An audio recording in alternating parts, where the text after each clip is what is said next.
fiafi ia e sunga lon au na ia e sikia ia fa tai fo i le atua ia le ai e tua sulu tino o manui ale lon au na e ui lava e ui lava e le o fa tasi to ina malom tua i le nei vai tau le vai tau le aso fiafi lo ke ai e tua lo ke ai ko e to no lo fiafi le tangata e o i le ia just tangata e lu le pe mamao Martina e osso ale oli di loko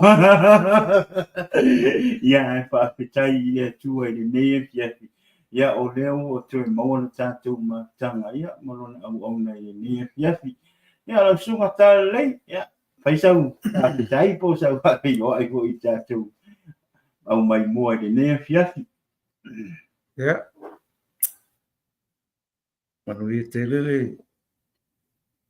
dei vai tau le Kirisimas ia o tātou walo atu fo i le vai aso lumana i mo tau sunga fo ia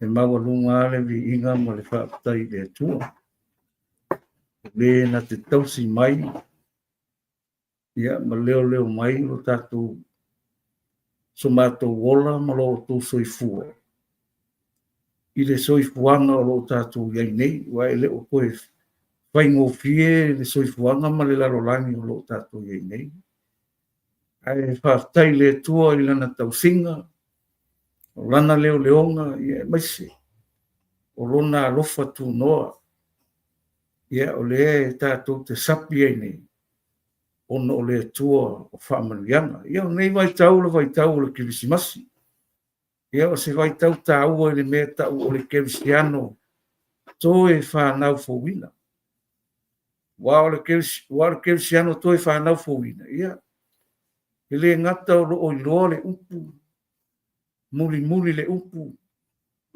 whaatau nuu ma whaatino le upu ia ua mea o le e finangalo ia le tua ina ia tātou whaia o lana upu ia tātou malama i lona finangalo wa o lona finangalo e alofa lava ia e le se atua vo le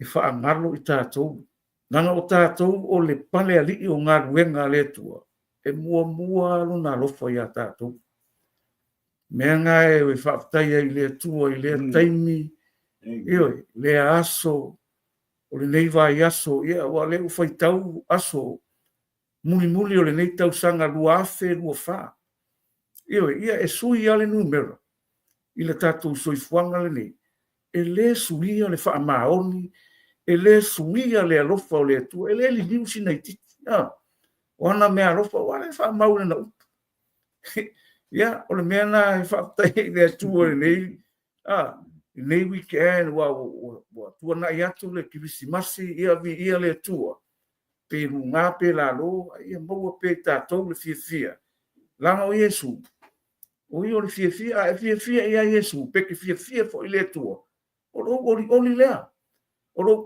oli le tua o lo fia fo i le tua o lo malosi lea aisia langa fo o le tua o lo tātou wola o le tua o lo tātou malosi o le tua no tātou o loa ma tamau ainga ia o le tua o ie o mea uma e vi ia i laro na anga lei ma lona wha maoni ia i tātou le whanau ia i lau ia i loa nei vai tau ia i le whapea a tātou tu ua o tātou ai ona tu ua ai leo le alofa o le tua ia i tātou le ai so se mea i te iai e iai le tua so se mea i tātou te o iai e o e tātou te whaatasi ei ma le tua aisia langa o tātou tangata taritonu o tangata whaatuatua o tangata wailoa ma le mautino le tua leo o tātou au na ia o le whaatai tele na i le tua ia wae e maua Kirisimasi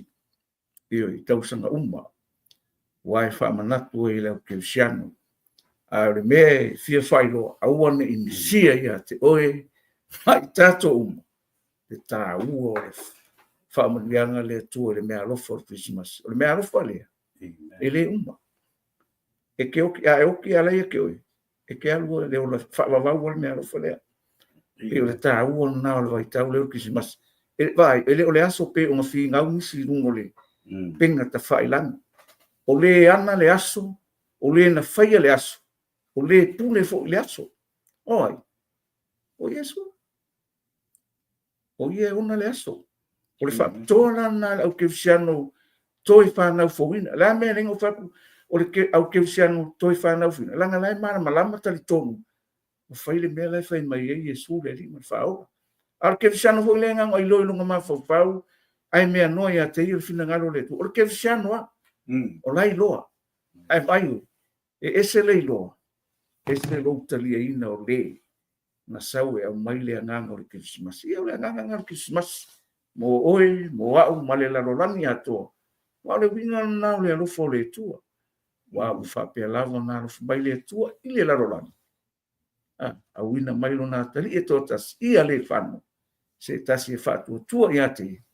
Ia te oe, ia te au, ia te tato umu lau kewsiano whatua tua. Le manuia leo le tua. Ia. Mo se toi whapoko atu nai nei whaiunga nei vai asu. Ia, utua na ia tu le asu sa tatou whailonga whaatoai. Lea fio mai o le tatou ori, i tatou whaola.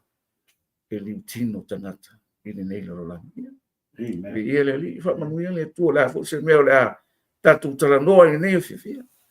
E whain whamanuiana, whain whamalofi, whala e au, e whaatupo ai o tatou langona whaleanga. E le ngata e whamania i tātou. Ia, e vi ia i le tua i me tātou. Whaia, ia ola u. So atu lea e, usa o tā. Me. E sa lo. E sa o ria. Wa lenga e whai mai, o le mea ki anu e iei li. O ka kouhoi, e kauhoi nang whai kiki. O angi mea o ngai ke whai e pongisa. Ia nge e lo. O lo o sila fia, o lo o sila fofonga o le li. E le la. La ke wha apea e le o loa sisi. Ai kaunga e lo. O la sila fia. Wa ngai whai me whaka oko. Le whai me whata oto e sulima. Au lon whai upo tonu. Le whai mai. O lo o i mea uma lava fofonga o le li. O lo o matua sila i e a mio lea. Ma e a mio le. Peke a mio lelei, peke a mio whaaleton. O loo sila le atua, ia te oe. So, ia, tate o au me whai, o aho i me te mafau whaua. Ia wane e loa. God can see through your heart and your mind. Amen. So, ia taho i la, ia tatou ia whaola. Te angata whaola ina.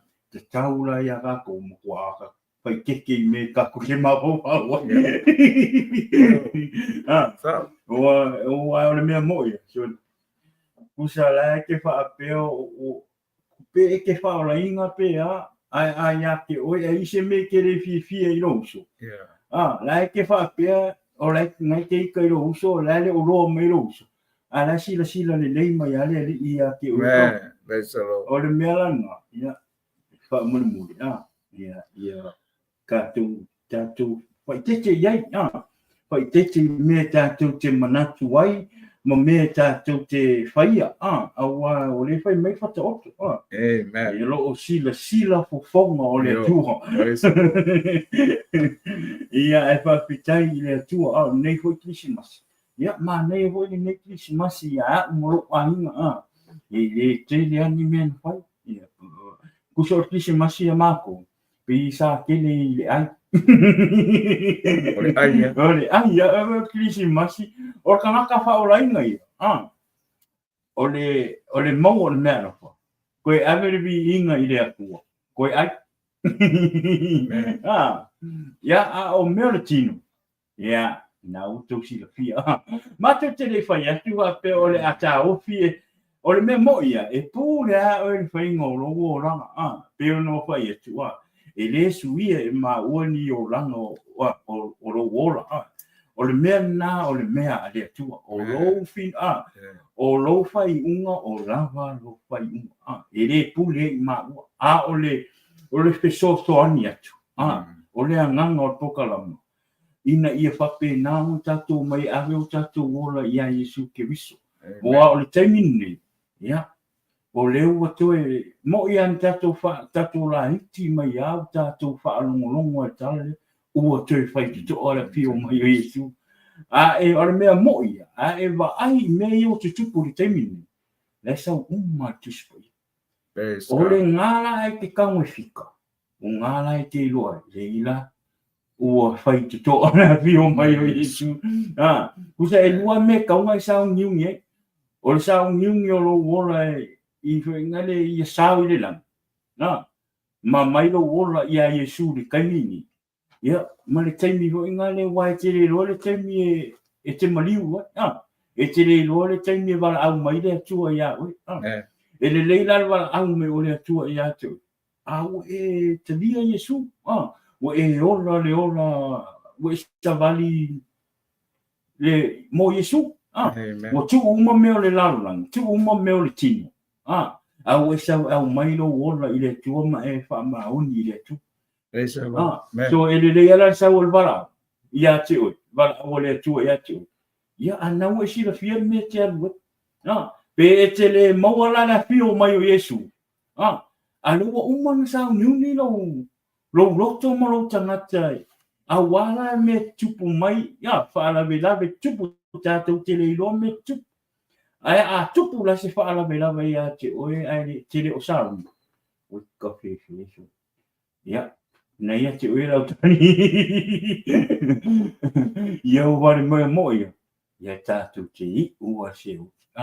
A whai o mai le taimi le e le o wha maoni paua I le atua. A le wha maoni paua I le atua. E te ua wala au mai le atua ia te au se taimi o le neipo. A te iloa te le o wha maoni. Ia o kari mo ia. O paua e alu le afi. O le mea mo ia. O le mea mo ia. O le mea lana. O le au ngani atua. Tatou mai e ave o tatou ola I le atua wa tatou te le iloa le mea tupu. Le 5 minuti I lumatu. O rau tau mawhainga ho I ngā ia te au mo ro'u ōlanga. Mo au ai, mo ro'u ai. Ina ia whape nā o na mautu, ma wha maoni, ma wha tōtua I le atua, ma awe le ola I le atua. Wa a o mai le wala au o le atua I atia. Ia au o sao niu. Amen. Ia o sina wha alata funa nei. Ia e la te tua tila vangoe le sunga. Ia ona a makaile o ka kuakulele vangoe whai ai pe isi seo. O ia. O ia au te tongia o le na. O se tatou o se whautuanga na nefia. Pusua malosi po ina nefia. Ia au le temine. Ia tatou. O ia o le tuina turo I rona au. Ia tala le. Ia au a po ile. Tatou whaasoa po ile neia fiafi. Wha mole mole. Wha mole mole. Wha lea nganga lo wha nono. Wha lea nganga lo wha nono le upo le tua le neia fiafi. O te tarito. I wha manuia le tua I lau loto mo lau fina ngaro. I le neia fiafi. I le upu wha uina le tua. O le apa pe nao o na wha. Mahalosi e tuai le lona au au ma le neia fiafi. I wha manuia tele le tua I lau wha alono. I le neia fiafi. I lona upu wha uina. Ia lau sunga tala le. Tui la tunia vanua I lau sunga manuia lau wha mahalosi. Ia, whaatalo whaatu le au whaafonga. E hoi o maua mai le nei whaatara noanga. Amen. Ia, e whaatalo whaatu le sua whamanu malo tatori o Yesu Kiriso. Ia, ona o le suafa. O le suafa o lo iei le ola. O le suafa fo I o lo iei le whaamalo longa. O le suafa fo I o lo iei le sautonga. O le suafa fo o lo iei le whaavavau le maria. Ia wa o le suafa le tūri iei o tūri vai uma tau e lau whai. Ia. E vi I ai le tū o le tamā. Ono le suafa. O lo iei le manuia. O lo iei le alofa. O lo iei fo I o li mani fia. Ia. Le ilara tātou whaaso e upo le tua, whaatalo whaatua e tātou mātanga. le nei fefi a le o mai se vai ngore pionga le tu ia e fai ma fa ma losi ia walo tatu o langa fa le nganga upula le tu e mau le peruna mo pe mo se ia fa ngata mai le fai upule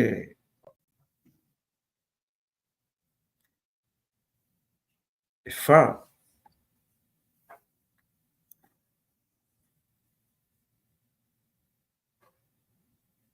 era foi tau tua o le tua o le na feta lai mai na mua i o tatu ta mai le au perfetta na wa mai to ma fiti ese ua feta lai mai o ia ia i tatu i nei o naso e ngatai e lona alu o le o tofi e ia fai me uma lava mona tofi na ia fai a foi e ia me uma o ia o le pulo lona mamalu ma ua matua tusa lava mai o loo fatu mawina e ia me uma lava i lana fionga mana na ia fa maina e ia lava tatou ngasala o na nofo ile o ia ile tu tau o le sirisi ese o ilunga u fa pe o na sirisi ese o ia i ange pe o na sili o lona suafa ua maua i o latou o le mawaufaunga o le nei afiafe au mai le afionga le tu ia o le tua o le pongai o le mafuanga o mea umalawa i le amatanga se ia o mai le taimini nei o tatou iai le soifua ma le olo o tatou tangata le o fekalai mai famai o le na fetalai mai ana moi o tatou tama ele au perfeta o upu fa perfetanga la le asa tatou whanongolongo iai le afionga le tua ma mai tau i taimi ia ua uma la ona whaataunu uina mea uma wa o le tua o le na mafuai mapongai o ia na whaia mea uma o ia foi o le sosia o ia o le ona mea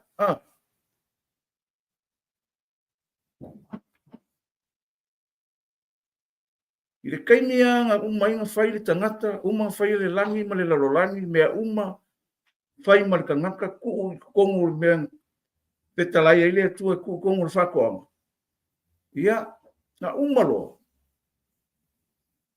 ia na whapea lea o le ale ko iai se me wa ako me uma ilona finangaro lea taimi a inga ua pa le ua tangata ia sa ungia lo le tua lea le whaolatanga pe ona tatou whaalongolongo e le tele o auna le tua e lātou te au mai ioe wae le au mai e le kene se tolu whai upo suma lima ai e whanau le tama ioe aisa inga ua pa le tangata ua se kangaka ua le usita i tangata le ua tangata lea ai le whai mai ngā ua i mai ai lau perfeka ngā a maka mea i ngā le kai minga pa uai whanau o le whawhine o le whatu tu tonu o le whine whanau na te tu momo le uro le li lea ia e o pōna le taimi na sau ai le angelu i amaria wa la whai loa mai fo tu se i saia i mtau koe fitu whai upo sumo le wha i saia iwa whai upo ono le whanau mai o Yesu e whai loa mai ngā e le au perfecta ai whako a whakau ngu le kai minga whangau ai maria ngā ua i mai ala, ina ia tau nuu le fina ngalo le tua. Whamai leo le afoi nei, o le mata upu na e whāo tusi a karatia, le la whai kau akua.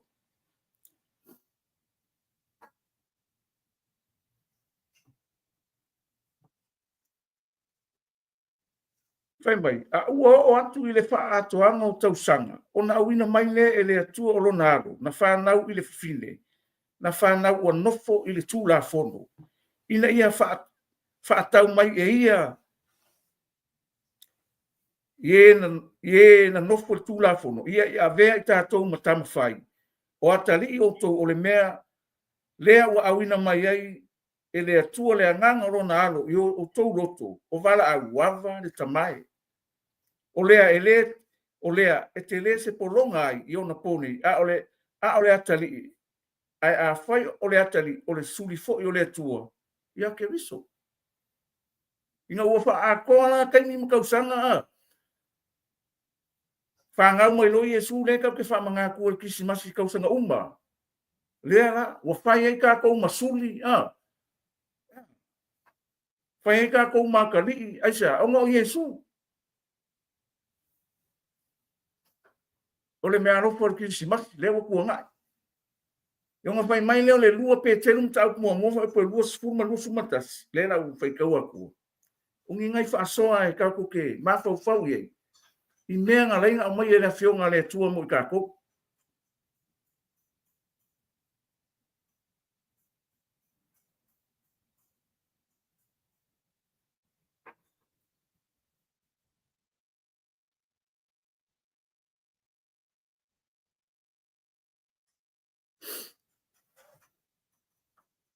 Vai mai, ia mua i lole nei mea, ua le ai se wala anga o le tusi, e wha matala fuaina.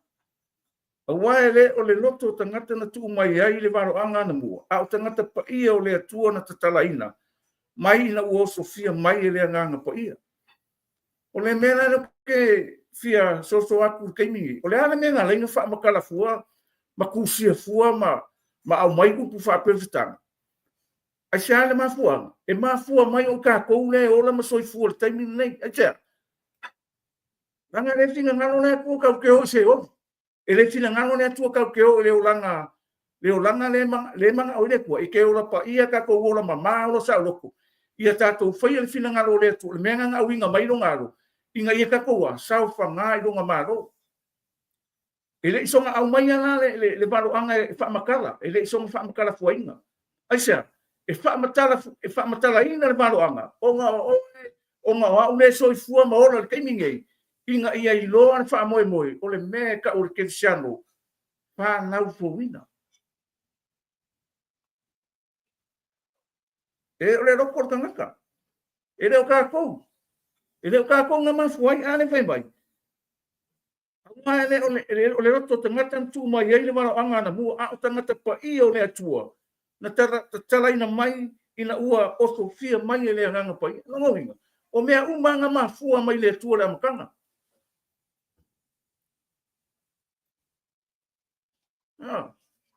na mafua mai le pua hai le fai ka ngaka wai lo le tua le mele akupu asia langa nga fa ma walunga le angin sili ma fa ma ke le fina ngalo le tua asia nga sau le isa nga sfufa mai le kala le ri pe sulu mo ke wa ai make se vai ar ma ngai na le mele fa mai ai le fa vai inga le la lo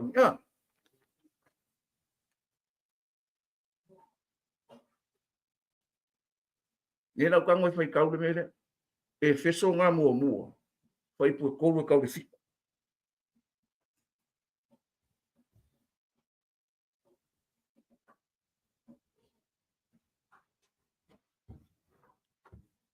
Pai mai, ia whaataia le atua o le tamā o tātou ri o Yesu Keriso o le ua whaamanuia mai ai tātou i mea o malawa e manuia ai la le anganga. I mea o le langi ono o Keriso. Whapei ona ia whiriwhiri mai ai tātou ono o ia. A o le i whaavaina le lalolangi. Ina ia pa ia i tātou ma ia le mata uleanga ina. I ona ruma i le alofa. Ona tofia tātou ona mua ina ia avea matama whai mana. Ona Yesu Keriso ia tusa ma le pule tūnoa alona finangalo. Ina ia vi ia ilona lava alofa tūnoa ua siri o lea wanga leifua mai ai o ia te tātou ona o lea ua alofa mia. A ele whawa inga na longi. Anu, whamai. A o le whawa inga na longi. Whamai. Whapei ona ia whiwhiria mai ia i tātou ona o ia. A o le i whaavai ina, longo inga, ina i whaavai. O le wang whiwhiria ka kou. Whaima ka ma whai echa. Wa sila fia ne kua pa ua ka mua ewa.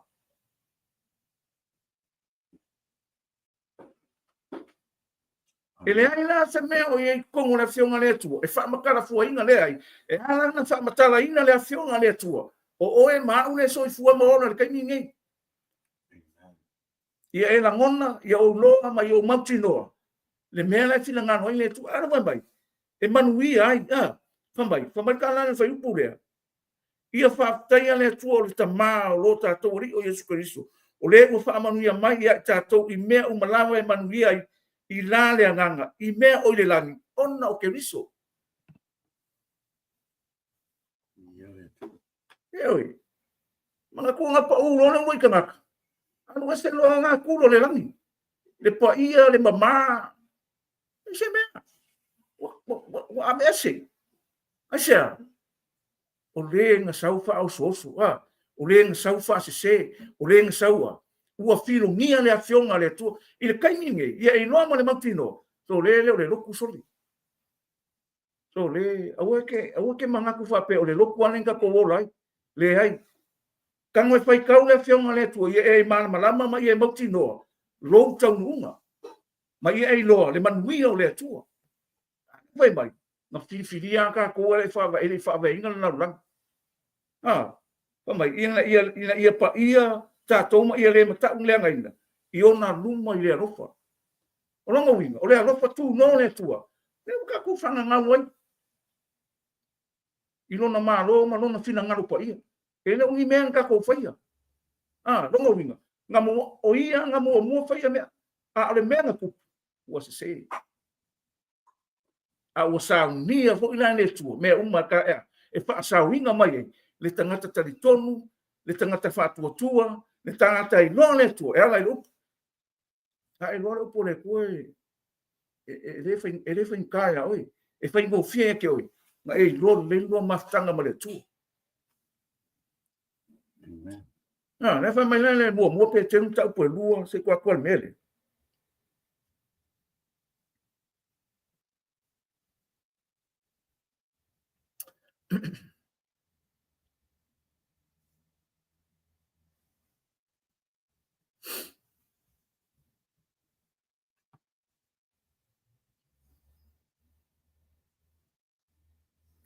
Sorry.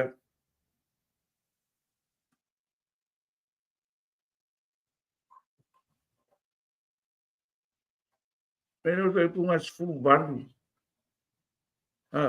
Era foi kau aku. O na. Eu tu está I malmata. Malmata uma eu tu matai. Ana ne. Awane ingata ai I le anga lei malanga mau. O e a miu pa a foi. Wa o le mele nei. Oh, I'm sorry, let's say it.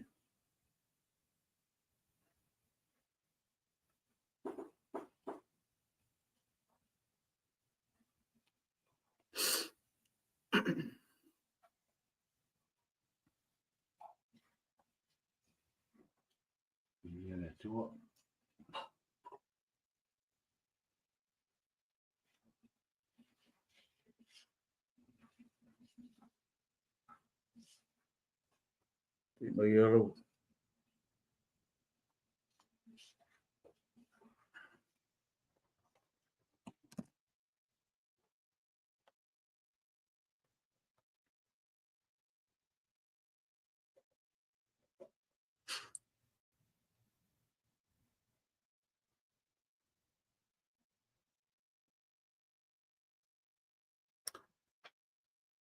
Ya, le la vai kau kula lua pe le ma fa mole ya. Wa wo to lo le tong yo lai no to le me pala. A le a rio ko le au. Nai la o to wa mi le au ngana tu ina mai. E o to tama. A le to ta o ke viso pe o tama ma mo le po na la. Le ai fo so na le ana. Na sila fia lava e ia na mua a o le fa avaina le la langi. A ua fa alia mai I ona po le ngatai. Ona o to. Ai le fa vai la lang. Mo le mo sila fia ne por me le la puta. Ala ma ngai na pe mo foi. O le atua na mafu ai me uma. Na koe sawa Yesu ya. Sawe osi le ko ilano o kanaka. Ioi. Sawe ko osi mai. Ai fai kau fona ye le mele le fai mai le le mata upu le la o kua o le mamia ho yo nga me ka ko fiso fa so ai ni ken o foi ya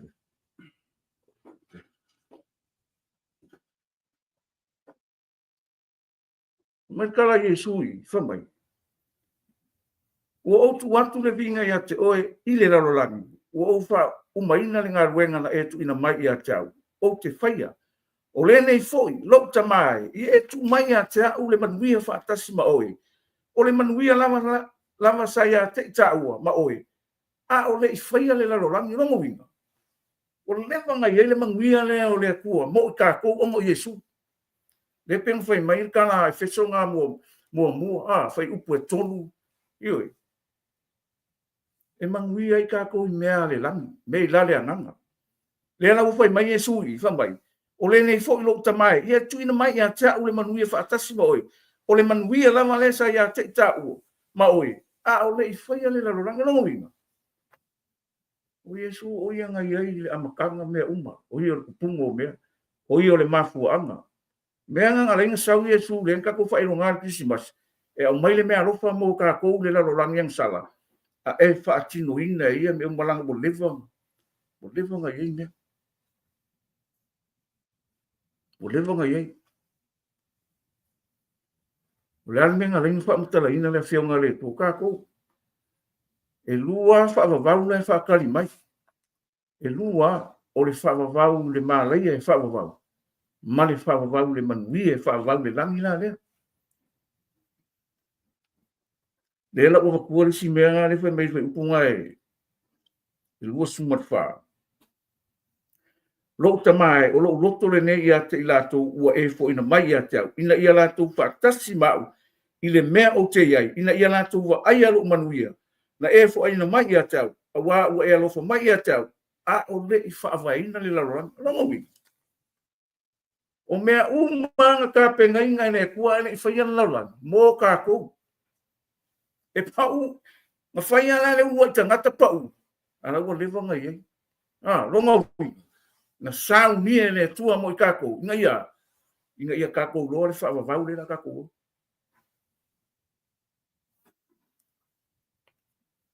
ia i lo mo le mautino ele so nga sau Yesu la ya merkala Yesu mai o kere sau e mai le file mu a le pelu o le ale pelu o le upu le lo foi kaua kua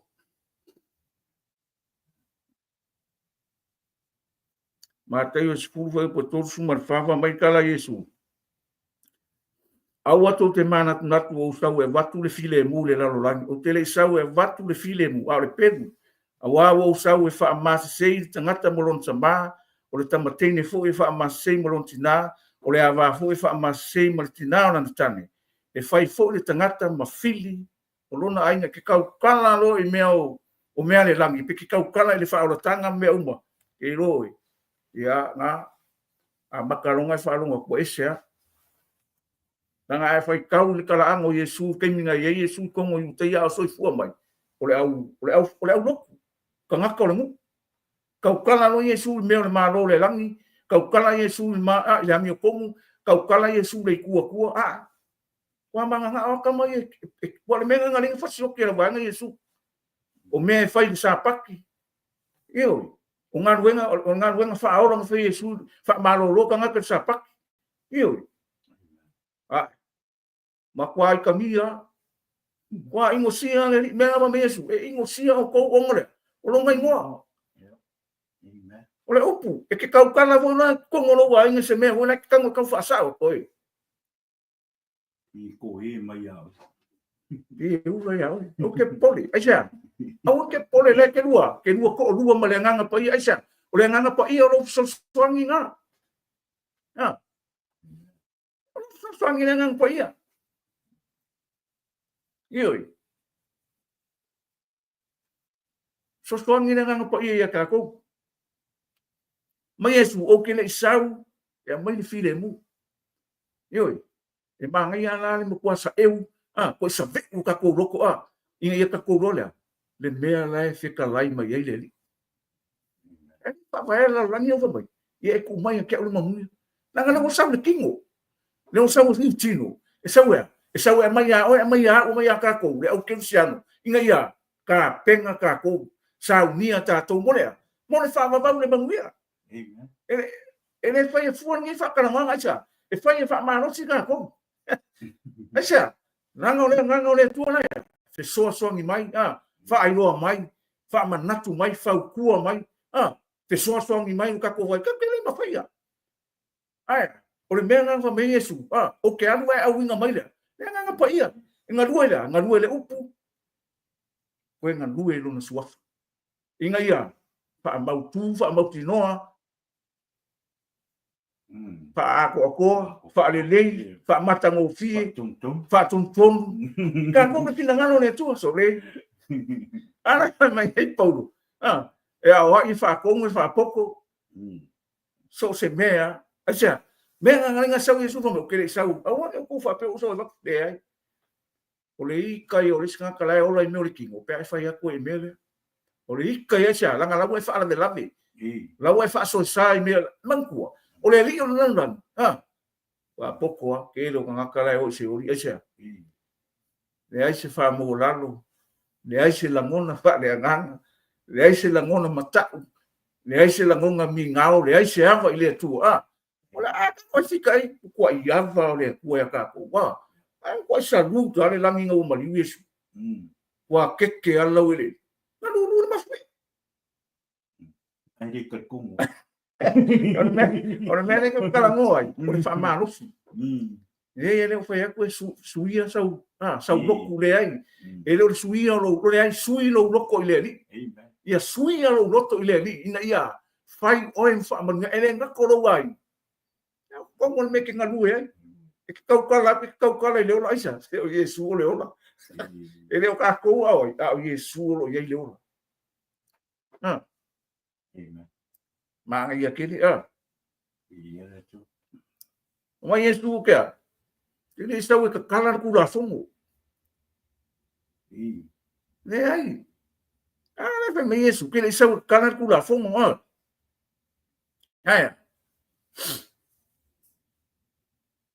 Nena vai kau kua, Mateo 5 vai po sufi kuma suvat.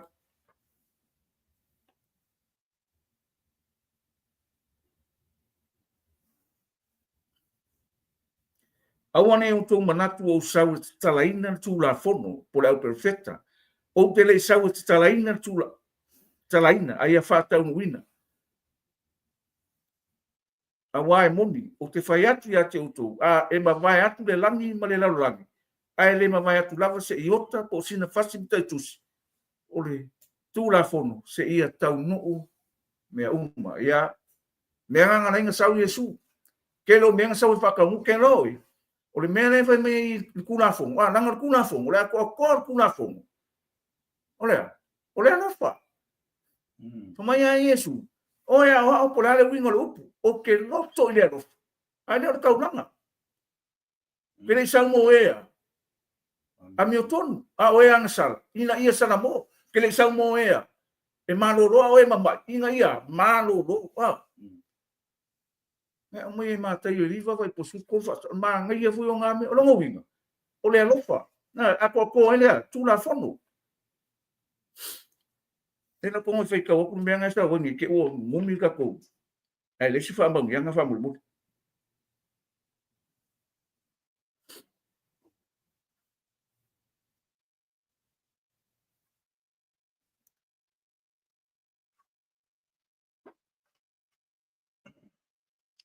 wa to le tu la fono malava ile upu tas o lene ia e alofa tu de lua tuau ia pe o lava ia te oi a faito te feutai ma fe aina e o tau nei ina nei fa o mati o tau ia te o tau ia o kalanga ia surenga fai ma tai o lua suma lua fai pokor suma fiku fa mai ia e alofa atu le tua i lo malosi a koa lo wanganga a koa o mea uma ia le fai mai voira ia e alofa aku le luki kua o ia o le fai mai a fai ko ke fiu ka ima fe ainga eu ko ina nei fa uma tia o to ya ke o longo o le alofa o le ska ka e alofa ile ku ile alofa lo ngau so le ia angi me fa penga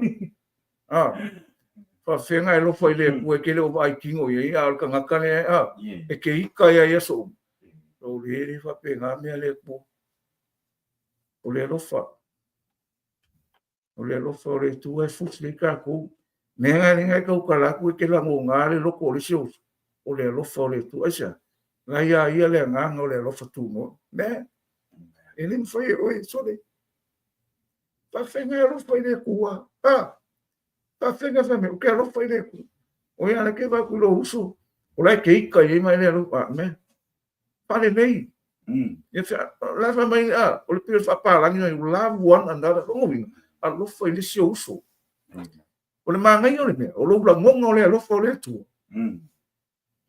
Alofa le nga, alofa, fai le ke la ngonga le alofa o le atua, ke le la ngonga, alu alofa le se usu. Koi ka alofa e.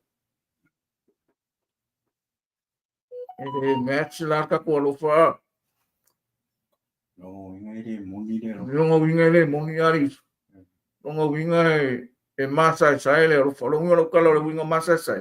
O la ika.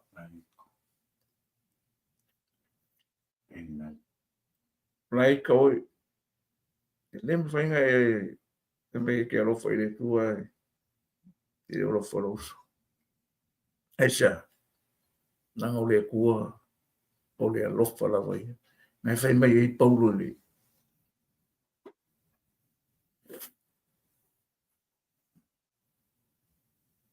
Yo kangwa e waku mele. Ile arkus. Sega kanya se isu pesa. Mai paulo e kusinga Roma e iwa vai upo sumo le umo. Iwa.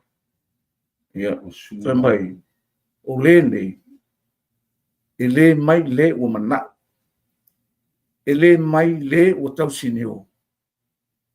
Ai mai le tu o le na rofa mai. Na rofa mai. O le nei, e le mai le ua manao. O le mai le ua tau sinio. Ai mai le atua o le alofa mai. O le alofanga le pusi e ka kou rena sa wele sa wele Yesu tino tangata.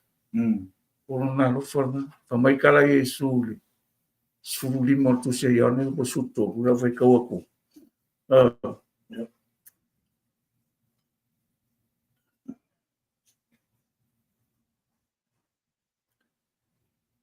Mai, e le si lava le alofa se tasi le nei alofa.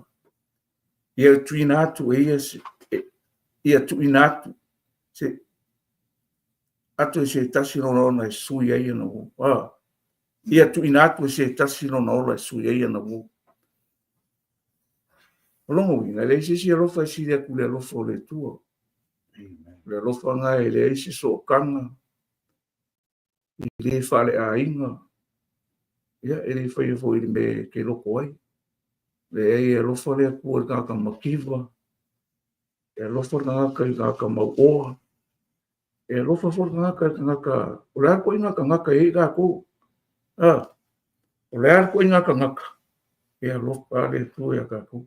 Pe o la wanga i lo le mea le na lenga whakau ngu. E su me uma o le lofa. Ioi. O le lofa. E re ai se singa ke re la lo ngale mele. Me uma ka ke faia o mo le alofa le tu ya ke ka ku. Aisa. Wa alofa mai le tu le la lo la. O le alofa la nga e fusi e ka ku. O le alofa nga e mumu. O le alofa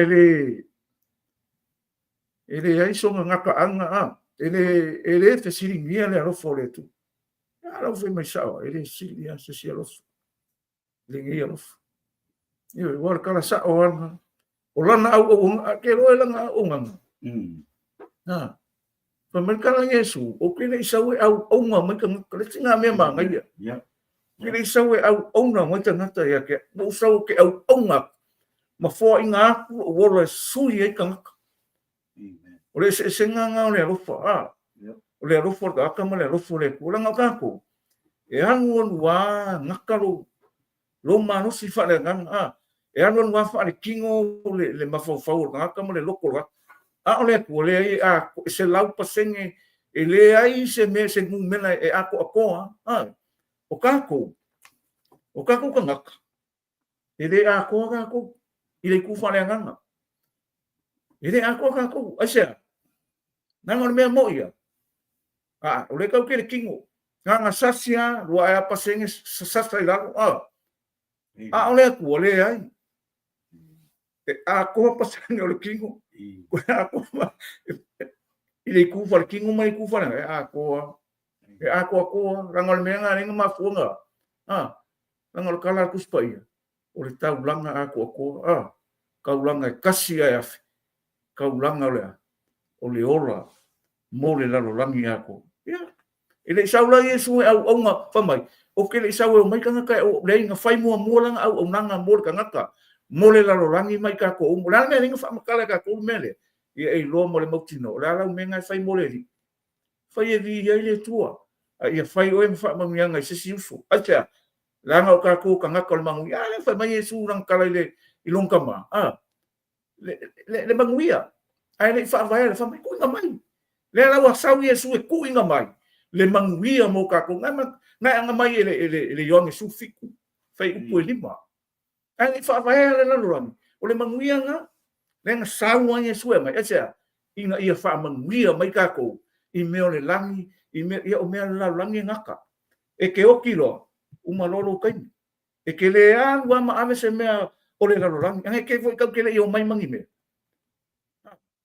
ka ke le o mai mangi me na o ya ia o foi o sawa le se me a ho na ke ni ka ke feoki ka ke le ko le ni me la langi i me o la langi ala la me le la mo o Yesu Amen. Le anu o Yesu. Asa, la Yesu fai ko ko. Yep. Io. Mai o fai ko ko o mamu. E loa o o mamu fa longo o mamu no le. O le mea nga ka ki fa ma fa te ni. Ia i lo lo maftanga ma le tua. O lau o nanga. O lau tau siniong. O lo fa mo o au me fai.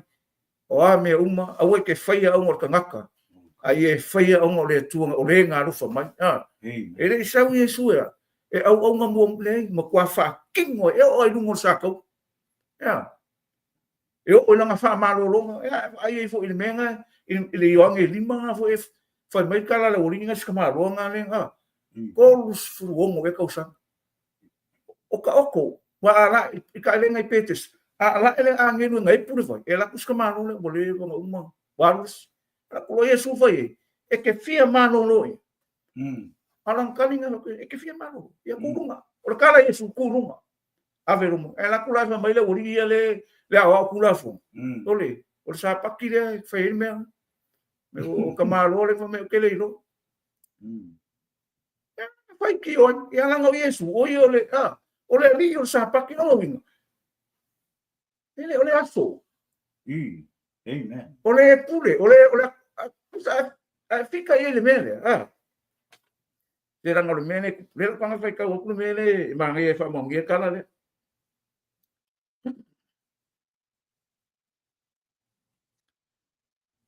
o menga le fi nga o le uri ya Yesu ya ye lo fai ka wa ku e manga e ke mal malama e wingo kala Yesu o mai o iane o i sapati to saito ona o ti fanu le e ona so o au saito ona fai atu le au forseio ya te faut se ale me na tu te fai ai le me sa ona fai sapati tala ya tu le o ia te la tu o to fai tawina e ale me na fai eta ina o le ai ni ana me e ai o fia ai foi o ia ato ma ila to sa ia te o ua tu o ia ile fale o le atu yo na po aviat le o sta lansi o ia ai fo ia reto e lau i luma ma avane sa yesa ia te ia o mea o sana ai ai se tasi na le o sto langa lama o ia fetara ia fo ia te lato o faia e sa pat Famai, ua ia whekalai e foi a tera, ua whaia le sāpati, mo tangata, a ua le whaia tangata, mo le sāpati, o le neila, o le atalii, o le tangata, o le alii lava leo le sāpati, ronga winga, o lai ai e su le pule, ne vai mai, ua whekalai e koia, ua whaia le sāpaki boka, a ua le whaia le tangata mo le sāpati, ronga winga, e ai no ngālanga whai sāpaki, o le malo longa, e kaunanga wha amaro a ele kaunga nganga kure me fai i sāpaki, ronga winga, kaunga whai le mea nai mo mia tanga ia malo loina, a le nga whai kaua kuanga le yoange nga e lima, le sau ele mea nga, ka mole mole a, e mangingo ele kako kala i mea nga ka elenga i pekesa. Ma isa iai, fo ile tas tangata na mai tau sanga e tolu nga fugu ma le vada, koru suru vada, ua sila fia, ua sila atu e su ia te o ta oto, ua sila fia fo i ua roa ona ia te o le ma, te lai atu ia te ia, e te fia malolo e, o kari mai a ki ele ma, le ali, ele ai lau se tangata na te tui neifo, a uri ta elenga pe anga ipu le vai, a lui fo au e mua le tas, ia te, ua fetalai atu e su ia te, nā tui e runga, ave ia lo moenga, mai e savani, ona malolo leo le tangata, ua ave nono maena, ma ua savani, o le sāpati foi le aso, o le mea lea ua whai mai ai utei e le tangata na wha malolo, o le sāpaki ringi, e sāonga e ave lo moenga, ua kari ako ia kei lato, o le na wha malolo mai ata, ua fetalai mai o ia te, ave ia lo moenga, ma e savani, una sili mai lea o ia te ia, wai lea ka ngaka ia whai ia ke upo, na ia whai ia lea mea ia te oi, ave ia lo moenga ma e savani, ai le iloa, e le na wha malolo, po o ai, a ua maliu ese, le mu Yesu awana ia te le moto tangata ile me me piko silia len kau o le sau Yesu e maile le malo longa me a Yesu le mkau ko suma tasi o tusi ma te fa po suma le mai o mai uma o e fia o e mafatia esa o e mafatia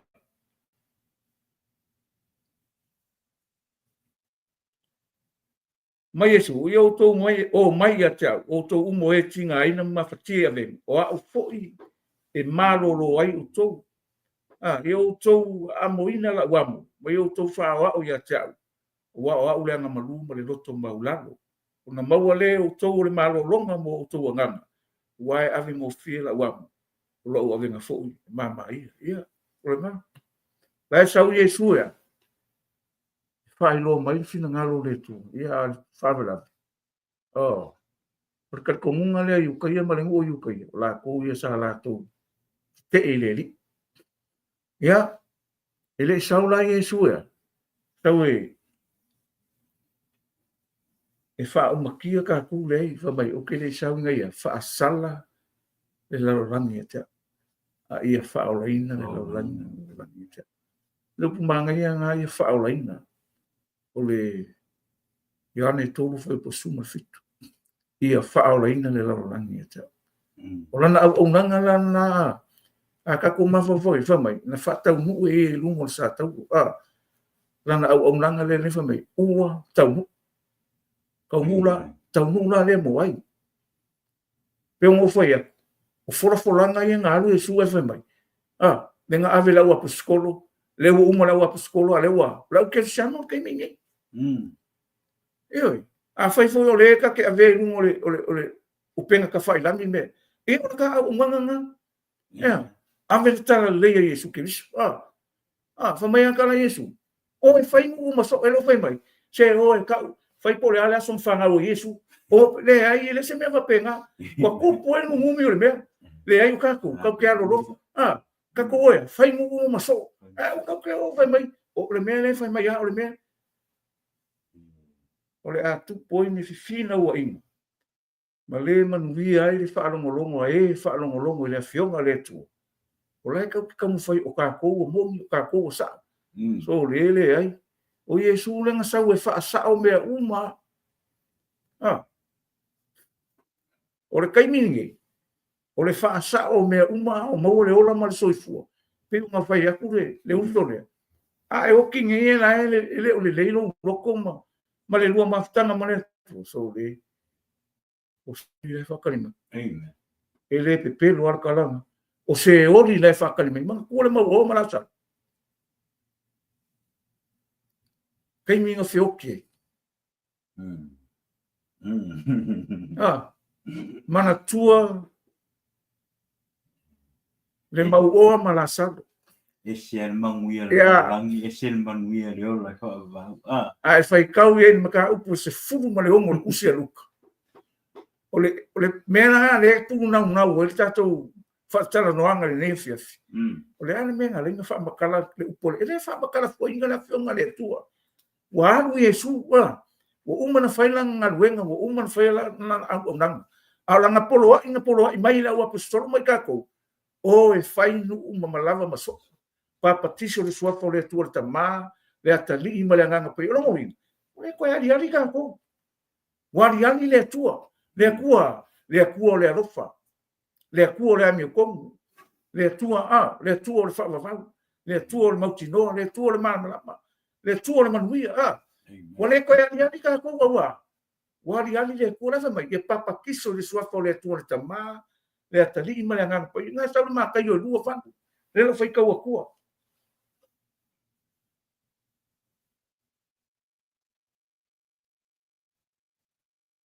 ali la ustunga au mana ia le kamele le unga ya toi ya le mau mai le mata i lufu val alon pai pusui vo ya nga sui lo ma ha io to atu pai no uma lava so o papa tiso atu ia te la to le suafo le toma le tali ma le nganga pai ia malo Ya. se fa uma kuna nga se fa uma kuna fa mai no fai polusu ia o to wa atu ia te la to ia tausi i me uma o fai atu ai ia ke ko le upu ia a ka na ka le upu ia kausi le upu inga ia mau ki ngole mele la ia ka pe na o le wa yesu o le fa ka ri ka ku ko e fio mai yesu ru le vangi mungi a va ku ka ko le lang pai ka ke fe o le la ka pe na mele a le fa mai ia o ko wa ia la ko ia kausi i me uma o foi a upu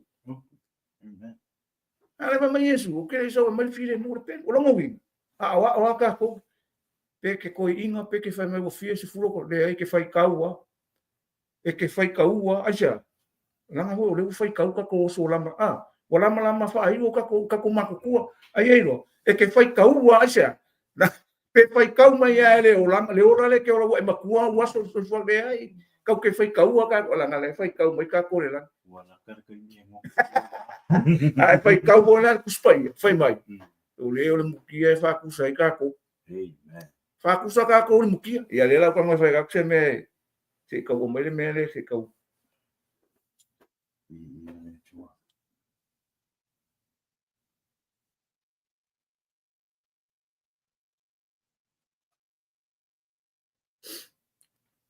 fai mai ka la le Isaia ua fai mai le leo ina alanga ia ona fai atu leo ia sa se upu o te alanga ina o tangata uma o le mutia i lato mo lo lato le lei uma e tusa ma le fungo le vao fa mai le fai punga e fiku e mangu le mutia e to uru le funga ua le manava o Iova ua ami mai ai e moni o le mutia lava le nu e mangu le mutia e to uru le funga a le afionga le tua a lo tatou tua e tu maule fa vavau alua ia le maunga maualunga o ele au mai tala le ia siona ia matuale o tele o ele au mai tala le ia Jerusalem ia le o tele au le fefi fai atu i ai o yuta fa auta i lo o tu ia e lo o ka koe ele ku mau e ia le mukia e ko uru le funga e mangu ia wai ke lo le awa le winga kala o mangu ia o mangumi le pa ia o ko uru foi le lau i o loa se tu lo le nei fia fa pe ngaka ko ele ku mau ale fionga le tu ku mau o sili la o le ala me le ke manga bara waru ka koli ale ku mai fe o e fai ngu maso o e fai se sima maso o Yesu fai se sima fai oi mo fa mangianga se kanga inga ia ola longa nganga inga ia anu le mangia fa fa o le mo ka ko ye ke mi fi ka mo finka ale fai merka ko kus fai ka o aso nga kai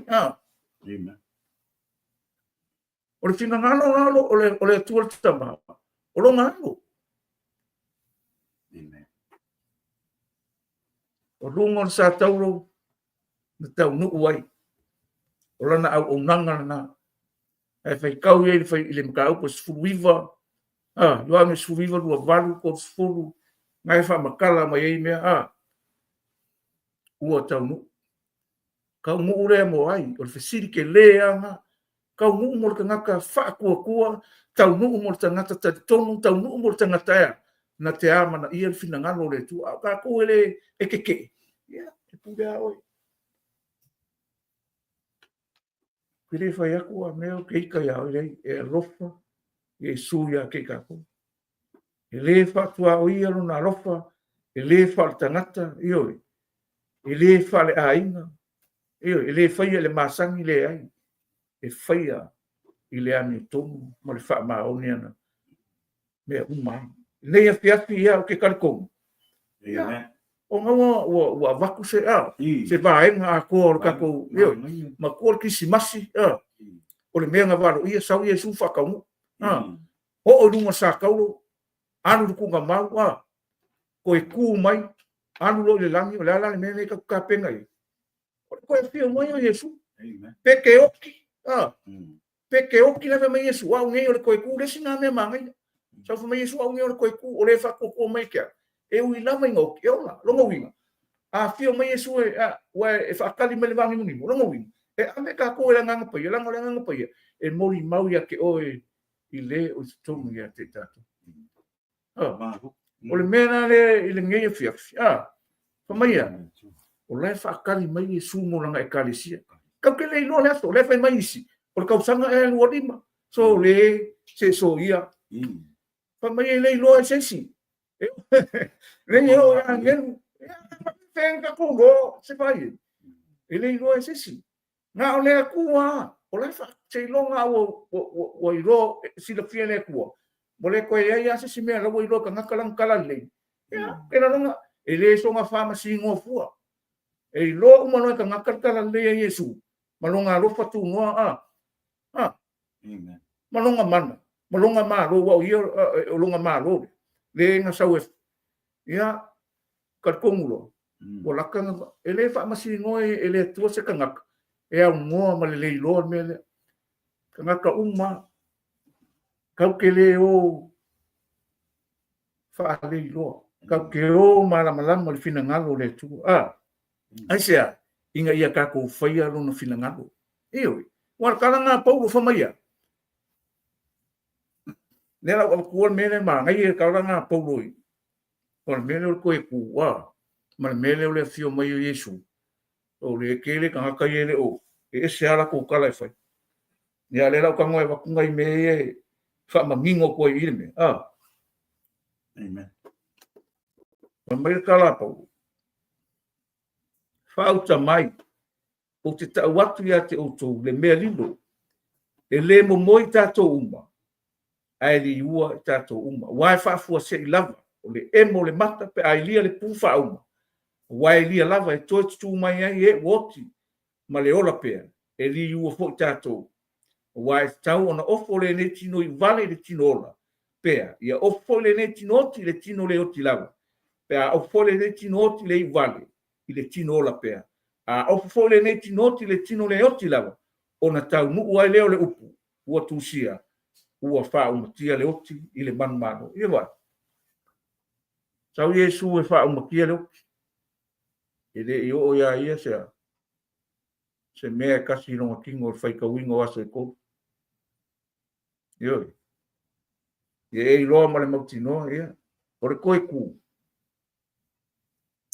ke le koe ku o le ke oki maua masala a fai o lai ke loa o ngai ke fai le me le tusa malfina ngalo le tu fa mo la lungi fa mo la lungi o le masala e fai malelo ele o se me le mo le tu o kako umo ka ngaka ngasala a ua sau Yesu e fa umatia le malosi o le ngasala i lona tino sau e fa sala le ngasala mea sau Yesu alu le kunga mau ko e kuma ye fa ilo ai le ile la lo o longa tino ele me foi le ngasala na ngora ni tu ai ia le tu ne fiafi pe o kako ma futa le fiafi e lo mo le motino o le tu o le ana mea kako mai male le ai kako ko ofo male le ai ai lo ia lua o mai Yesu ise aise langa o le manuia le ola fa ne fiafi e mo foi aku e ile kalanga o fa longo ko ai mo le upenga ko fai lan pa mai o le au kelsiano e kapua ile sa o le kapua ile la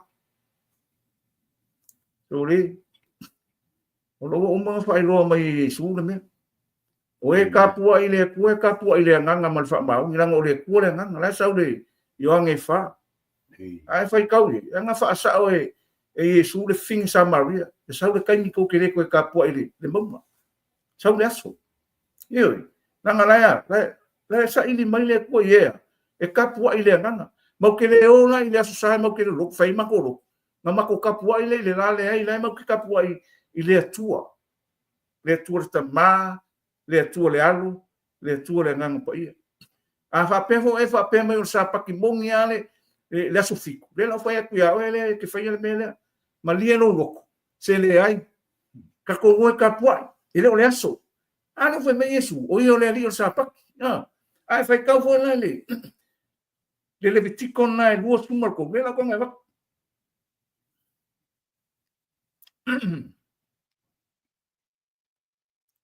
ngai mal le wingo ro kala le la o ko e fa ba ngi la ko ele na le sufiku mai kana le uri o ko ma ko kapo ile la o le la kelsiano e kapo ile sa e o fai kapo inga le sa ele le la le ai o le ma tu te tapu ai ile tua ile nganga mal fa mau nga le mera fa me Yesu o e kapua ia ke ile nganga mal fa mau le la kapua ile tua ile nganga mal fa mau le la ko me ke fa mau ye ma ko wala nga le me fa mau ye lo ka fa me kalanga ale tua ya mus o le aso mo fa tonga pa ile au atu te fa ye senga ruenga ma fa tasi o aso e fitu ia o watu i tauranga e whai le afi ai ovo. O le aso waru foi e whai ai le whaatonga pa ia e o tau. I o tau a watu ai tau se tauranga e whai le afi ai ovo. O le whaatonga lea. Au atu te whai ai se ngā ruenga ma mawhai tasi. O tau sa minga ia i ova. Tau te tāla i ai. Whaatonga pa ia. E watu ai se tauranga e whai le afi ai ova. O le tauranga mūma, le tauranga i mea ai. O le taulanga i mea ua fasia ma taulanga i mea inu. O le aso maana mea atoa ma sa pati o Iova. Atoa foi ma autou mea foi fua. Atoa foi ma mea uma o autou tautou ai. Atoa foi ma taulanga. O autou roto fua ina ia fai. Tau te au mai ia Iova. Fai mai lona o le koru iwa. O le aso sifuru ma le limo o le fitunga fungu. Fitunga masina. Pea uma no whapatuina e autou le fua o le whanua. E autou whaia lava. Se tau sa minga ia Iova i aso e fitu. O le aso mua e whai ma sa pati lea aso mua. Ile ma le aso van e whai ma sa pati foi lea. Whai tau rola aso le vai aso. Aso mua o le ua i aso. O le asa. A o hona o umana aso fiku. Aso van e kau o le asa. I la uira ia taritonunga i la fio. Ma meo kaulanga. O taulanga o me ave e fai fina ngalo le tua e tangata o le tua. Le fai le kua. Amai, o le aso mua fo to te ave ai fu la matangofi o lau pama. Ma la au fele. Mangara ava mai le alia. Mai o tau ori i rumo Iova. Lo o tua. I aso i fitu. Fai kau me mea ngale mai. Aso mua. Ia, o le ua i aso o le sa. A uma foi lang fai kau a ko aso i fitu. O le aso van. Fai mai fai masapa o lona uina a we fai lau taulanga i le tua malo loto ato, malo nganga ato, lai sa ili mai le tua ia te tatu te tapua i le nganga ma le whaamau. O ke leo whai aku whapeo ke whingau, a leo ke whai aku, o le aso saa, o le aso leo lo tapua i ele au kensiani, e ave le vi inga ma le whaamanu le tua. Aisea, nang o le mea ngā kaunga ko whai, lai wha mai ia Yesu, o lo sa ili mai le tamā ia te tatu, i e tapua i le nganga ma le whaamau. Nanga lai whai mai kara kuspai, ila o kore mea leo mai loa, mai kara kuspai, nang am faya nga yan kapwa ila sa o ile ai fa mai le mele le o fe ku me kala isa ya nga mai mele o le mele o feta le mai ile o fa ala kala ka mai le ngingu ia ke o la ko muku malato vi mai ya te o la to la mutu a o mama o la o la to ia te o la to mata fo ia te o ina le i upu kanga ele kasi se asto ele nga sa paki kau ke o fai ia vi inga le ai o aso uma ia fai ai le fina ngalo le tua aisea langa o ka kou le kau ke lo le kua o na vi inga matau langa pe o fai mai o kuse e peru ele fa pe kau ke fa laka laka ile kua o ka kou la mu pe ai ele o le vivi i o ka kou la mu a ua mamao lava o ka kou loko le ai o le anganga o le meanga o le kingo ale nganga le fai mai kuspai o le nganga ma fa mau ne mai Yesu o e ka po ia tia i le nganga ma fa mau pa mai no le pelu ngai ese fu koru foi po sulima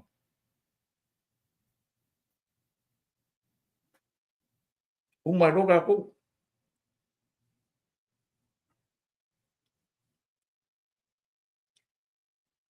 fa mai o le ia tatou mai o ia tatou te avatu so o ai le taulanga o le viinga i le atua o le fua lea o tatou la mutu o lo whaktai atu i lona suafu au o le ngalo ia te utou leanga le ma lo fa o taulanga whapena e fia i le atua ia pai o kako si ufonga pai o kako la muku ma lau mutu e ave le viinga i upu e tatou te tau ai le upu e palau vale ai ma e ai o kako la muku o le lau faiva o me fa leo ile vi ingo le tu o fa ya ku ngai ia fia fa mo le mo e fa fo ngai fa sa pa ki la so mo e pa fo ngai sa fa sa pa ki la so van e fa ma ni la tal ile le tiko na o suma tu fa ko wi mo fa su ai sa langa ka ulanga ave ile tu o ka ulanga e fai me in e fai le afi yo fai le fu lo ile o ta ulanga e fai le tu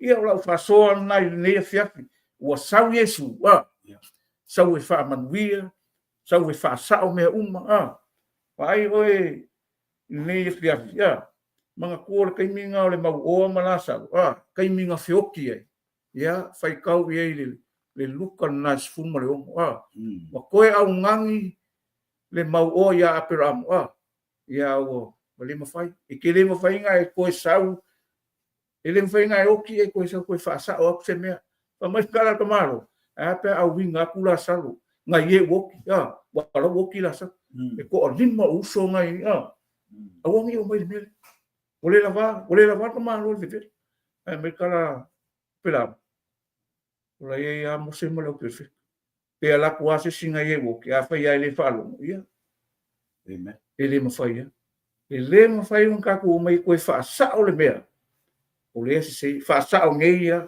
la le mo ka fa sa ka ria Yesu e fai mali mo fa ka kingo lo mu ka kongu lo o le roma nga se fu fai po iwa mas fu ele o ko meki sole so le fa pe le lo o ko meki fa lo ingo lo nga le ai e fai le ka ko kingonga e fai lo e ke i oi Yesu mai fa ko ese Yesu o e kalia o e fai mali fa o aisa inga ia manguia lo nga langa o le mea nga e muka i ka ko ola di tino nei ai lua la no fuanga mo le nganga fai e ke kalia Yesu ia mere ngalu ia le mau alu se ai ai pa kale ngai lungo le lungo sa ka lo fa kasi mai fa mai kala be ponka Yesu e filo malo ma ko bo fia ora ponka o lo wo me lo Yesu o le so ka fa kasi mo por tes ia o tātou whaasoa na i lea whiawhi. Sau Iesu e whātau nuu, Ia le tu. mo oe mo au ka koula, kau ke oe whailea, whai mu maso. E kau ke reo e whamai o ai, sa o ai se re ai, tātou te whaaf ma whana i lea whionga le tu, ma whe tuwhai i le alofa tu no le tu, nei a, manuia tātou, manuia le larolangi, manuia o tātou ai, wo mai masan. God bless you. Jesus' name. Amen. Mà ngai le mea ngai hoi mai le vau. Ngai lai tu sin ngai. Tau le mea no le vau. Pa tau ka ko le vau. Ora mutia. Oi le mutia wa. Aku a hisi mea le mutia le vau. Le vau. Ka ko wa tu te pai le mutia. Ngai pi kau ma ngai ke le pe a fai ngo ka ko mutia. Mà ngai fai ngo le vau. Ke te koi ga vau. Ya, wa ka fika wa. Ya. Ya, ya le tu. Ko fa ya. Wa. Ya wa ki o ni me le mukia. Ya wa ala ingo. Mo ko ima mango apa kusa hoi lai ka ko langa. Ala inga. Ai mo kwa bang. Pai o ngai mo kwa i susulu ko ale la mo kwa i la inga ya lau su. Ya. Ai si fai nga. Ki o po ia. Kasi o kala pa pesi o. Ki o po ia pe o le nau o le mutia i le sau o le tai o. Ai si a me ngau. O ngai e ni le mukia le sua vainga le malu o le sau o le kai o e pa su inga e fa penga foi na ka ko langa fai vainga le e ni la ka ko le sau o le kai o le ale sau le o le ana pa i o le tu yaso e fa su ai o ka ko ka ko e fa tu muina o ta tu tangata i le anga pa ia wa o mai la me yo fa fika u le ora ai mo mai la nga le mo kwa i try ya ka sorry wala kunga nga ke wa kwa mai wa ko ya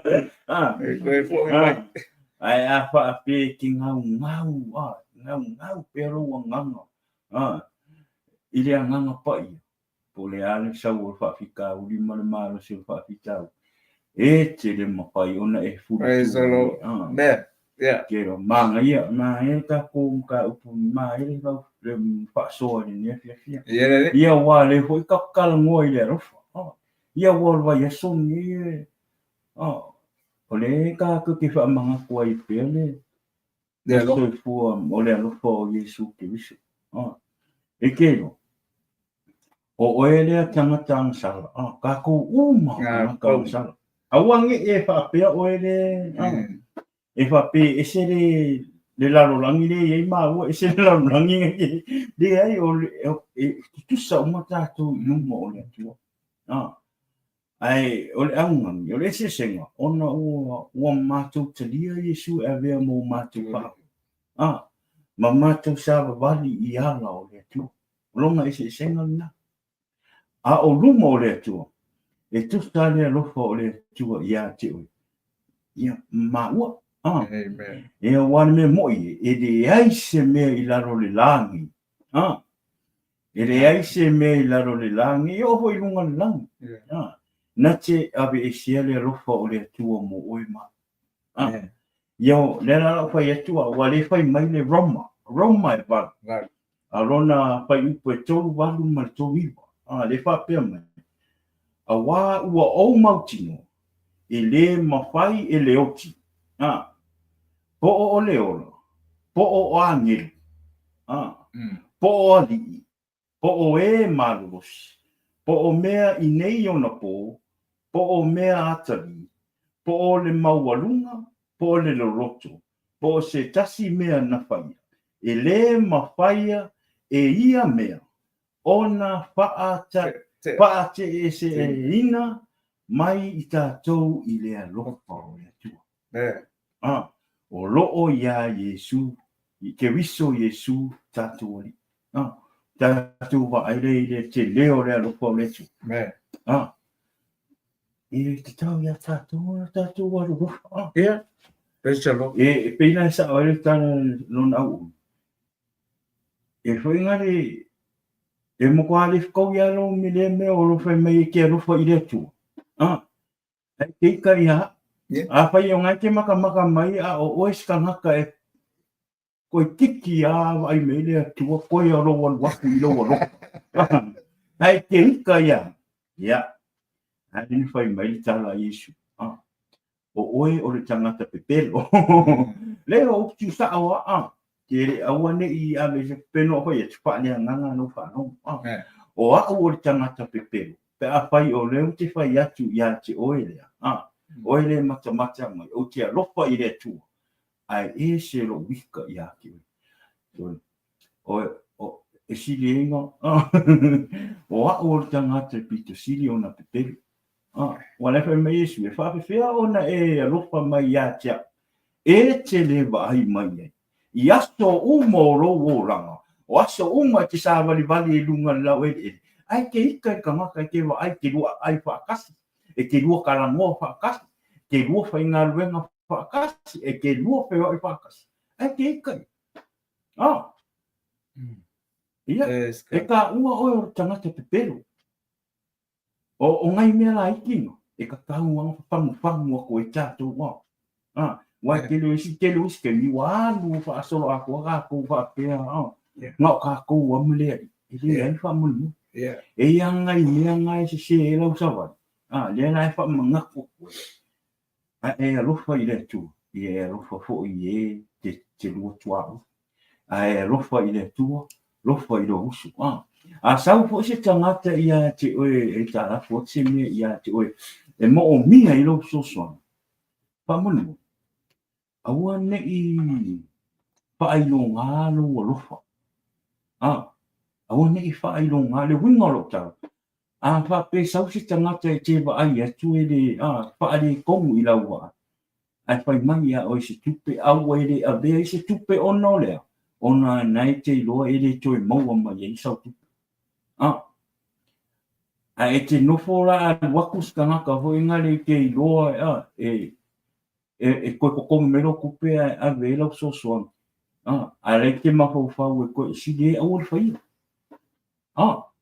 e si de awol fai e lo e lu mo ya te o se lo ai manga fo wa I se me le leimo si tanga pai ma le lo fa ma le ta ele o lo fa pai ma lo fa mo ni le tu pai ono le ya te oile a lofa leo le tua. Au noa ma se mea e te fo I mai ya te oile. Amen. E sili le fia o le atua. I le va ai me ya te oile e moni lo o lofa. E au noa ma se tau le te sau ya te oile. Amen. Wa le sau I le fai upo o le luka. Luka lom ta upo e ono. Pai upo tau lima ma le tau wama. Le fai mai. Pe tai o tau. I o tau alo lofa atu I o fai o tau mo la tau fili. Ma ia anga le lei atu. Ma ia a watu tupe e nono ina. A wā e le wha moe I se mea e tasi. E au mai. E au mai. E tele ai lo o tau. Sewa. E a vea fo I o tau. Ma whanau a le sili e se a wā o ia le anga malu I anga vale. A toa ma a niulea. O le ne I o tau muti vale lo o tau alofa. Pei ona alofa muti vale lo o tau tama. So longo winga a alofa. E fo a I se me. Fo a I ma le loto alofa. Fa maoni. Awane I nau e toi maua mai se mea. Pe mativa. Pe ma ua a ni le so so ave ma le loa awane e tamu fai toe maua mai se tau ia te awa fo ele fai lo ngalo wa lofa wa le fai mai pe anga sala ngaka pe fao le ino awane fa tapula anga ina lo lofa ia tutusta uma tangata ia te oi nai o sa wo Yesu ringa sa wo ele fa pe no tangata na fao le Ele sau Yesu I tangata whaorai nang sau ia pe oi ma. Tangata sala. E te tau po ilan whape nā o tātou tangata. Awa nei whape ngā o kangaka whaorai ngai ke fia ima e po wai. Ai au mai nei tangata po inai. Ia na ua i rei rau tu. No. O risi ngā me pa ua I tātou. Tātou tangata whaorai. Nā te whape. O nai moni lo o lofa malo au na ila tua. O mena. Nai re o tau ilo mapofa. O mena nai pa tele o tātou pa pe I whai longa whai ngō o tātou o lofa. Pe nā o tangata o te iloa. E te alofa I ai. Kamasan. Po tangata lotu. Po tangata. E te tau ia te oima. Ona tātou alo lofa e so se tangata. Wai, e te mea o ia au mea ngā. Lera o whai hatu saoa. O te fia e whaonga o e whai whakainga. Nā, pe ona o whai atu. E le ma whai o na o tala noa te mea o te ri o iai. O mea ngā I o na o ai o iloa. Lera o te tala noa tuai o wasa o whai. Pe ona o whai atu. E hoi nei imso na whai mai au e ni rei se tala se tupi. Ala I lo tupi. Ala mo pepeno ia. Kore mea mo ia. Ngā le whaongongo re ngana pa ia. Le po isi na fia e le atua. Au te I ave mo pepeno ai. E le se tupi. Al ke lo le mafu anga le ngau ke lo. E le kongia mai ngira kupi.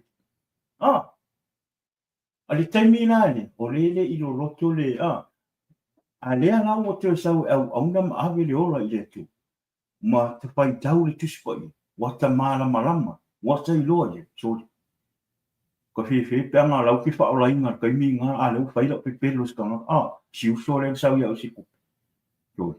Moko I le fia lea kua ia au. Wan mea mo ia.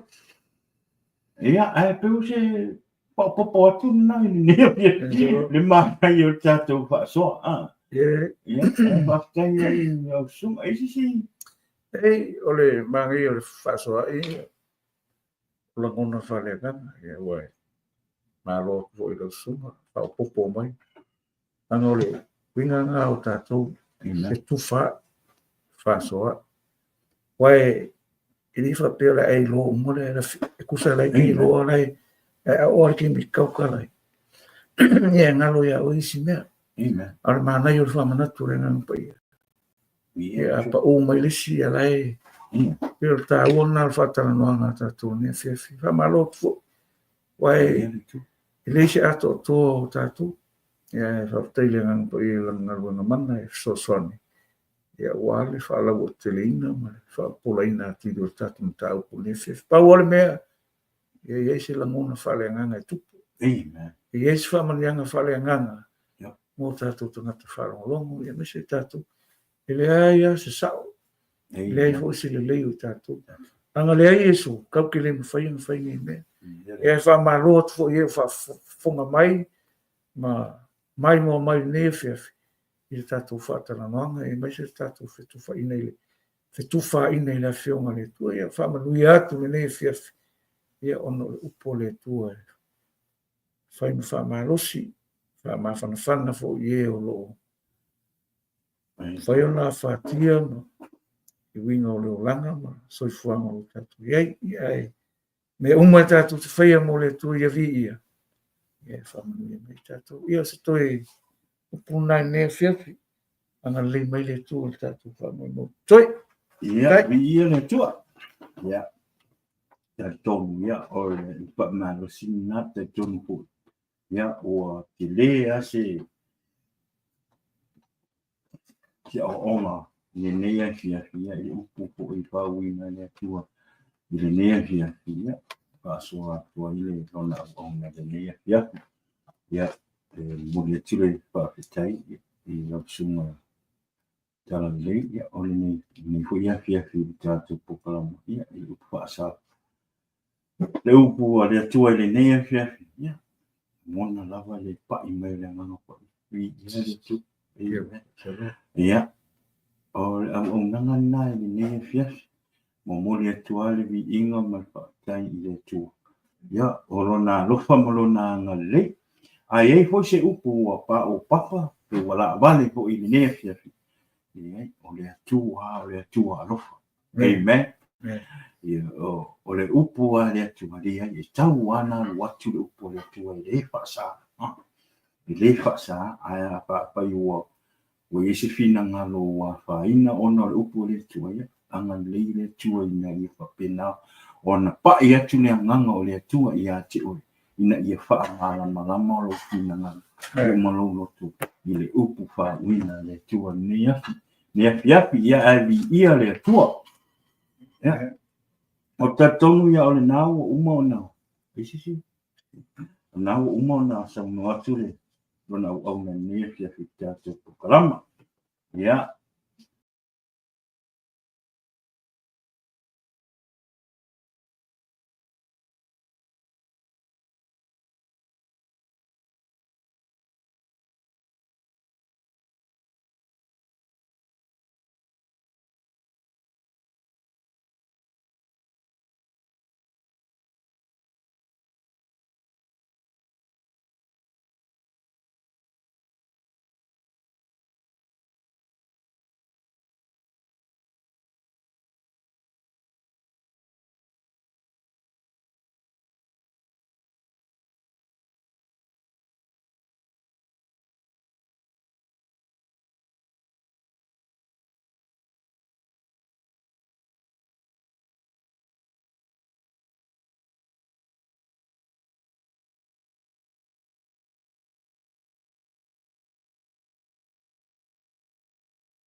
ile mele anche fa mole si sia fo le malo fa tai la uso long mai ia o le atu tato ario pa mon mole ha okay mic check uso Yes. oh, okay ya malo ya fa tai el mele le kapo kalama ani le lo sunga fa ya o mo ma nga yo kapo kalama uso le ngai uso ye mai ya apa le kongo kwa o la fo i fa yo le maka o te lio le upo le tu mo toi fa tong me ta to po kalama i me man me le tu ama le yo le tu i nei go yo uso ma lo lava e uso fa e tai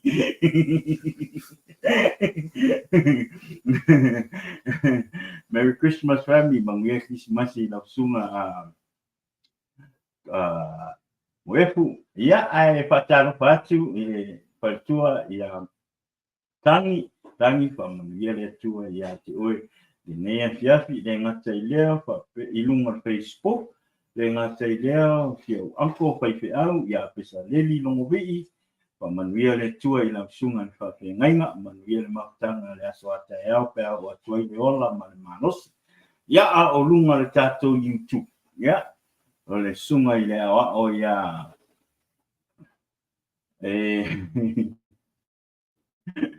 ia toe malpaltua malo tai da uso fa te mai lunga tato po kalama ia le ngata i leo le tia kongo fa orioli a moefu ia le tua fa tai fa te mai ia o le memo to tele we lo mata mai ia ang o le share tangata le tato po kalama o meanga i le mea te tangata le mata ngata i onga o ka ngaka le pe o le matou a inga le sia inga ka pokala nga o ka ngaka la friend ma o le friend mon makoa o le uki le lo aku i a o ka ngaka whenga nei ko le friend mon makoa inga le friend ma ka pokala ma ya o ka ngaka la ngai o yo e wa e paul mea pa fe tai le tu o le mata mai da me ta ria ia mauang ia nganga pou lunga tātou pukalam ai fa mani te le lava le tua fa tai fa tasi mai ne pia tai le tua ia ai singa fa silanga le ai fa umali tātou pukalam sa o fa san la wa tulunga tātou pukalam le tātou fundraising awa po ise suenga o le toswani fo ile matou e kalisia ia ile matou se falita pua ile matou e kalisia ai o leo uma na faia le flyer le matou e kalisia te uma tu atu tai au i lunga le tātou pokaram ia o leo wa uma na fai le cash app o le la foi di simeri o le Venmo ma le sel mai lalo pa mon mo ya waka o ku lo pon wishing e an go ya tu ya o san mai lo tonish ya rusa o ai o le kalisia lo tupe ire sau ia tia po le matua hai ala rusa o ata tupe o ile le official matua e kalisia which is if I mo fie na ya ai warninga stand no kupe fa i lo mai lo ni ya e fa dari e fenga ni fa i lo ko e lungo po kala mama va tu se fa tai ia tiu i tu sa lo fo ma lo fi so swan ile mato fo i e kalisi ya wa se fa ta po tu ya pe no fa ya tu ile ta wa na win ai nga lua tuale nga pa i o le tu ia ti o le apo ile me ti fo e te ia mai fa pita pa wale me ya wani pasi la lo mal lima tara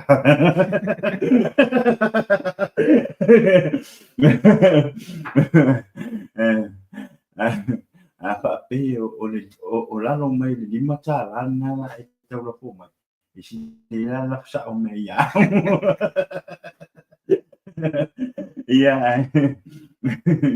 ya mangia che la vole tu pe se fa silanga na se o tai ya o tu tu le lu le tato cash app ya mo me uma o le apa pe na o le sen me ye lo fo ya mo so swan ya wa fo ile matu e ka so swan fo ile matu e ka sia ya o me uma o le e fa ya mo lo mo matu e ka sia ia pale tu e po ia tu ia ti o ile manu ia te pa manuia masana pa manuia le tu ia ti o malau ai amen ia ai na tele na wan fa tala tekton ia o le tatu po kalama na ni fiaf ia tu tatu tala no hoi i la so tai au il non tem masani il ono il fiat ya ono ya pa fitai fa le tua ya tai tangi bi ile tua ka plus fa tai mo pa so alo fa ya no sunga la wona ya oro mo ni mer fa anga fa tua ke de foi so tu ya bi ya mo ni le tua ni ne fiafi tina ta tu ya so tai au ya o te milan nei ya o le ali telin fam talanga o le na umona pa ya tu ya ai si me ya o le a tu longo atu la so tai au vi ia le tu e nei fiafi pa tai pa tasi mai ni tatu pokalama ya o le nei taimi ya fa manuia mas pa ya tu le shout out le pokalama Jesus is the answer. Is your mato to fina in the near fiapi. Fina, we love you. It was so nice to see you today. It was so good to see you today. Ya, vi ia le tua, ia fa manuia le tua, ia te oe le tua fine, po ai pe ia te oe le ola ma le manosi. Ia, whaapetai fo i le nei fo i Christmas ia, ta tau whaatase fo i ma le to finge a pika, manuia, whaapetai le tō mauho i nea no tātou te whai Christmas iai, manuia le tua ia te oe le tō fine. Amen. Yeah. Le ngatai lea, I would like to give a shout out to my le usoro Siomako usoro kiki ya Jofi, happy birthday. You still look like 21. I wish I have your look. Yeah, I thought manuia tele le tua ya te oe le uso, pa manuia le tua ya te oe I lau waso whanau. Amen. Yeah. Jesus name. Yeah, ai manuia tele le nei po, pa manuia tu le tua ia te o tou, ia whai se te talo moe ai, ia ai tatu manuia le sapati a te au, pa manuia le tua I lau te apo einga, a wā fo I le aso a te au lo na sapati. O lea, ia lau au auna le nei, sunga ia tala lei eskia, ia mau nei, wa tātou pokalama ona Yesu. Amen. God bless. Amen. We love you and forever. Jesus is the answer for the world today. Above him there's no other. Jesus is the way. Jesus is the answer for the world today. Above him there's no other. Jesus is the way.